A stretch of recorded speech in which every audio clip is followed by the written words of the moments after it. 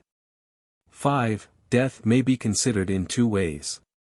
First, as an evil of human nature, and thus it is not of God, but is a defect befalling man through his fault.